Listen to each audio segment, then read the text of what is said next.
And now I would like to invite Professor גיורא Mickenberg, who led the Israeli experimental effort. Please, בבקשה, גיורא. Okay, if you prefer English, then we go to English then. The talk will be a short historical reminder. Then somebody realized that Israel's place is an important player at Cern. That was Professor Crllinер. And the main thing is Turkey. That was the start of the whole adventure. So I will talk on the various things. We had changes of government because that's a usual procedure in Israel.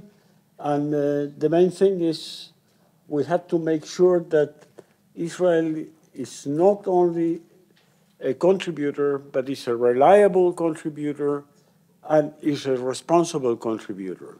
And this is non-trivial in an atmosphere where anti-Semitism at some level exists, anti-Israeli feelings in many countries exist, and I'm sure Eლიעזר is very well aware of that.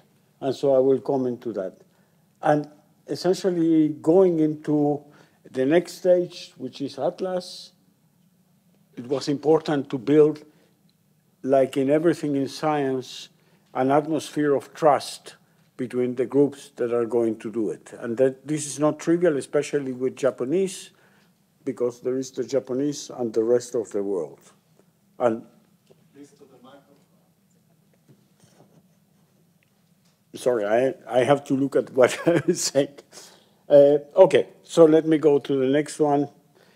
The main dream of joining Cern or being associated with Cern came from Yuval Ne'eman, and that was said before. And it's only when we decided to have a common Israeli collaboration between Technion, Tel Aviv University, and Weizmann that became a fact. And essentially, real central governing fund was obtained when Yuval Ne'eman became Minister of Science, but we are talking here about $60,000. Thanks to a large contribution from Weizmann, then we could finish the project.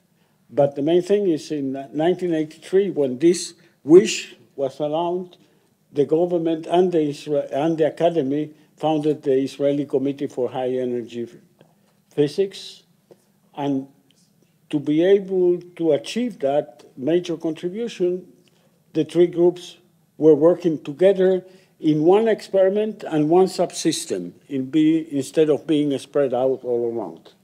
And we developed a new technology called TGCs with the various groups sharing the various parts of it. Now, new technologies have many enemies, and many people were saying this will never work. And it's really thanks to the head of the department, Professor Goldring, that we have managed to push it through from the point that it was only an idea to the point that it was a real detector that we could construct it. And there are a few lessons that were learned from that, because when you look at the detector on the left, you see the wires that are struck around, and we are talking about 1 ton of wire tension that has to be kept at 1.4 millimeters from the cathode with 3,000 volts. And this is a non-trivial job. So the only one way after various trials is that on the side that you have the wire tension on the cathode plane, you had to put a thicker layer to be able to have a less compression. Well, when you cover it, to balance that, this is what allows to have something that is flat. The other thing is people like this technology, and it was used to make another detector that is this so-called pre-shower in front of the pole tip. The problem here is that the structure looks so strong that they thought that they could put 100 kilos of electronics on that. And then you realize that glue changes with time. And indeed, even though the structure looks very strong, after a few weeks, starts bending because of that, and we had to go serve for that. Another lesson that we learned is never buy a component that is producing low series, because at the end, the quality control is not so good for these kind of things. But the first agreement was an important part if one wants to ensure that Israel is a reliable party. Politics is also important. And the success of the Israeli groups with the detector and both being the physics coordinator became known to the Cern DG, Carlo Rubia, who contacted me to ensure that Israeli becomes a Cern partner before Turkey applies for full membership, because they might be against that. And that was the argument that was used at that point. So we have to make something that was formal. And there was a general agreement that was signed essentially in 1990. And due to the various visits of important people there, including Yossi Beilin, who was Vice Minister of Finance, that was pushed by some of the local people to show the Israeli participation there, that he agreed to put the money for making a contributing country to Cern. Now, the problem is that then at that point there was a change in the Ministry of Science, and they wanted to take over that funding to provide for that. And that was opposed, because when you do something, you have to show that you are giving something in contribution. And there was a big fight that essentially the idea was to have the funding from the Ministry of Industry by the Office of the Chief Scientist. And we had to make sure that we could provide industrial returns so the agreement would have some meaning, some meat. The meat was a crucial part of that. Then finally we managed to get a protocol that includes this meat by having partial funding to fund industrial contributions and other things at Cern. And that was what it made it into a real agreement. This was essentially written on the Macintosh of Professor Rubia. We worked together and then going through the various parties until we got it. But the protocol provided Israel and also in the Soviet Union at that point the status of observer to the same council that was agreed just a few weeks before the agreement was signed. And the agreement was signed essentially with the various people involved, but also president of the Weizmann Institute, various people, because it really was a strong point that then served as an example for all the other agreements that were signed after that, which had all the elements in it. And it's a very nice recording of the speech of Professor Rubia and the ambassador of Israel during that, right after that ceremony, that really saw it as a milestone for future developments of Cern. But credibility also needs to be shown at the collaborative international level. And so together with Professor Rabinowitz, we organized the main European conference in particle physics in 1997. There was a very strong opposition to that, both from some of the European colleagues or members, but also from within Israel itself to do it in Jerusalem. And we had to put a very strong fight to say, this is the capital of Israel, and we are going to do that. And we have a very good collaboration with the foreign ministry that helped us solve all the visa problems, and the defense minister to ensure that any Palestinian or Arab, any participant from Palestinian or Arab countries can take part into that, and that we have managed. Now, the common work that we were doing in Opal, together with the Japanese groups, because they were involved in another part of the experiment, was very much appreciated. That means at 7 o'clock when something was not working, you had an army of Japanese coming in, but there were also Israelis to solve the problem. And each one felt very much responsible of the part that he has provided. And that was really the base why Japanese were willing to say, if we are going to work, I can stop here, no problem. We can work together, and that's how essentially it was agreed that we are willing to go into a single project where with the Japanese groups that were later joined by the people that were working on the SEC project when this project was canceled. Common tests were performed at the KK accelerator following Japanese tradition. Every test had to be shown as a success, but we had problems there. We had problems because somebody put the wrong, for example, gas input of a material that every time you come with a source, it will start sparking. And that some people were very, very worried about that. But finally, we managed to solve the problem.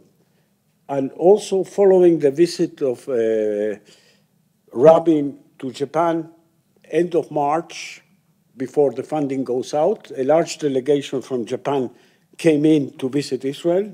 And the main project that was there to be shown was essentially the common Israeli-Japanese project. And that gave a big push, which essentially, because of that, then Japan became also an observer state with an agreement that follows in every possible line the lines of the Israeli one. And also because the Atlas Mule management was being played very much on political levels, the Israeli-Japanese collaboration was shown as an example, and I was personally elected as the project leader, and that position lasted for 9.5 years. But to be able to participate on that, we need a bigger and substantial Israeli participation on that. We needed the real meat. The real meat is the money, and Professor Singer, who was in charge of the National Science Foundation, was the one that helped us enormously to be able to achieve that.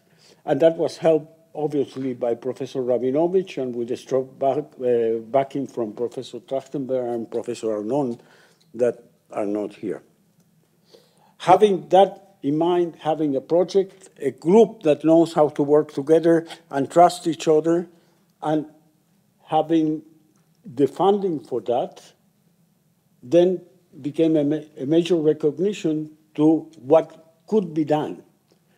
And then Professor Mayani insisted, you are a big player. And the new agreement, he insisted on having that both parties agreed that the next step to increase their collaboration is the application of Israel to become a member state of Cern. That was put in writing, and that was put in at that point.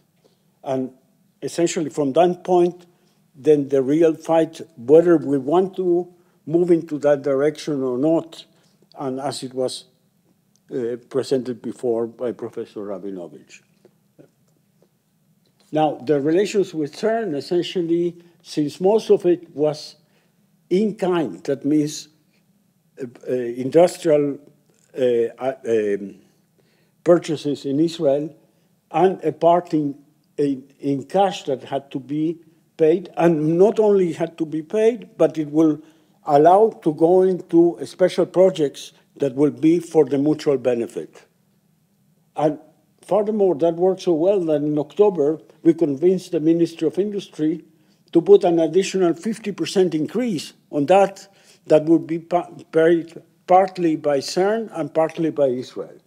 And essentially, during those years, the return was 130%. Now, the part that we're going to paying, it was to pay the regular fellowships for Israeli fellows as if they would be normal European ones. There was a program of Israeli industrial associates that people from many firms would come and spend time and learn from Cern and then apply it on their own companies. And then we had this project of doctorate students, and the main thing on summer students, that at some point, 37 came through this period, but we also included Palestinians. And the Palestinians that have come to Cern is essentially through the Israeli money. This project was essentially managed by Professor Ellis, and he used this argument very strongly with the various communities then when the time came to apply for full membership.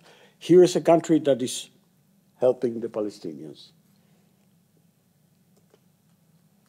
From the educational aspects, one of the problems that really, when I had to prepare all the documentation to become a full member, one point that was very worrisome is that if we look at the percentage of Israeli workers that have higher education or higher level of training, you find that for those 55 to 64, 47% have that. But this is to a large part due to the big immigration from Russia. When you do the same thing, but in the younger generation, this number goes to 45%. But places like Korea, Canada, Japan, and Russia, they have learned that, and they are all above that. And that was a good reason to start worrying about bringing teachers to Cern. And we started with one who was an ex-student of Professor Rabinowitz that was the prize for reverse physics teacher in Israel. The second one was an Arab one that got that prize and came here. And so it follows with more. And they started bringing students. But this is really a critical point because we are talking about 20 students in 2012, 110 in 2013, 140, and then almost 300 a year. And the Ministry of Education has asked those that enrolled in the Army what was the greatest adventure that they have had, and they all came out with the same answer, the visit to Cern. And we cannot neglect that. This is very important, and it's not only Jews, but also Arabs that are taking part of that. So if we look at the total revenues that came from industrial projects that were essentially made in Israel, we are talking about, during this period of 20 years, to over 35 million Swiss francs worth of things that were bought. The problem is when we became a candidate to full membership, then the money was at Cern. So nobody had the motivation to buy Israeli products.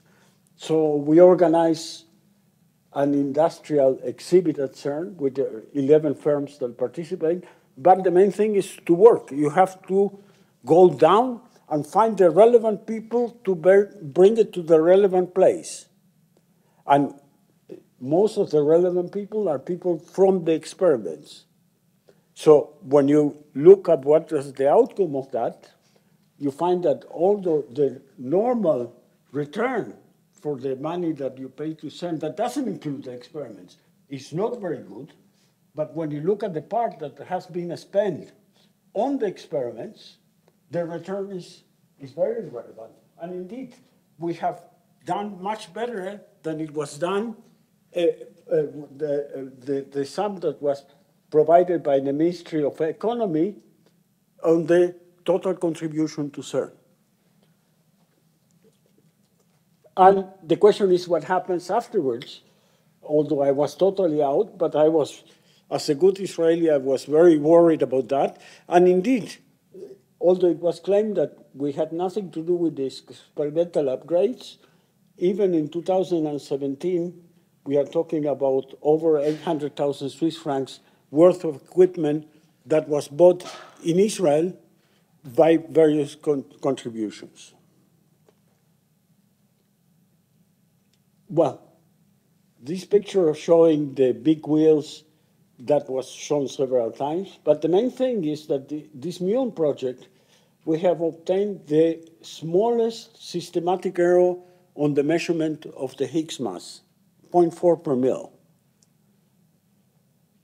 The new small wheel chambers were based on essentially the same technology, and Professor Rabinowitz ensured that we could get a grant to produce the first prototypes through a China-Israeli grant. And indeed, tests that were performed with that show a resolution of 45 microns that is among the best that has been achieved. So finally, a dream comes true. In 2011, Israel was considered as a candidate to membership. In 2013, Israel essentially became the first member state in the 21st century. And personally, seeing the Israeli flag going up among the other Cern member states was for me a realization of a 30-year dream. But I also hope that also the Israeli scientific impact at Cern will continue to be at the level that we can be an example for the going, and there will be more flags. Thank you.